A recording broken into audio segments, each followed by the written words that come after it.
ഒരു വെറൈറ്റി സ്നാക്കായാലോ? അതിനായിട്ടില്ലേ ഒരു മിക്സിൻ്റെ ജാറിലേക്കില്ലേ കട്ട് ചെയ്ത പഴം, ഏലക്ക, ആവശ്യത്തിനുള്ള പഞ്ചസാര, ഒരു പിഞ്ച് സോൾട്ട്, 2 മുട്ട പൊട്ടിച്ചേക്കുക, പാലേക്കുക, പാലിൻ്റെ അളവ് കൂടി പോരുത്. എന്നിട്ട് ഇതൊന്ന് ബ്ലെൻഡാക്കി എടുക്കുക. ഇനി ഒരു പാൻ വെച്ചിട്ട് അതിലേക്ക് തേങ്ങ, കിസ്മിസ്, കാഷ്നട്ട് ഒന്നിട്ടിട്ടൊന്ന് റോസ്റ്റ് ചെയ്തെടുക്കുക. ഇനി അതിലേക്ക് ഷുഗർ ഇട്ട് കൊടുക്കുക. അതൊന്ന് മെൽറ്റ് ആവണ വരെ ഒന്ന് ഇളക്കി കൊടുക്കുക. ഇനി ഒരു പാനിലേക്കില്ലേ നെയ്യ് ഇട്ടെടുത്തിട്ട് ബ്ലെൻഡാക്കി വെച്ച ബാറ്റർ ഉണ്ടല്ലോ അത് നമ്മൾ അതിലേക്ക് കുറച്ച് ഒഴിച്ചെടുത്തതിന് ശേഷമല്ലേ അതൊരു 5 മിനിറ്റ്സ് ഒന്ന് കുക്കാക്കാൻ വെക്കുക.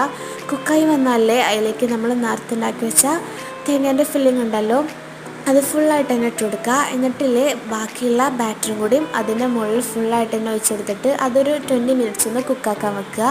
ഇതില്ലേ കുക്കായി വന്നാലേ മേലെ ഭാഗം ഒന്ന് ഗോൾഡൻ കളറാകാൻ വേണ്ടിയിട്ടില്ലേ 5 മിനിറ്റ്സ് ഒന്ന് കുക്കാക്കാൻ വെക്കുക.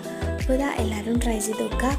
ഉണ്ടാക്കാനില്ലേ അതിലേറെ എളുപ്പമാണ്, കഴിക്കാനും അതിലേറെ ടേസ്റ്റാണ്. അപ്പോൾ ഇതാ ചായയുടെ ഒപ്പം കഴിക്കാൻ വേണ്ടിയിട്ട്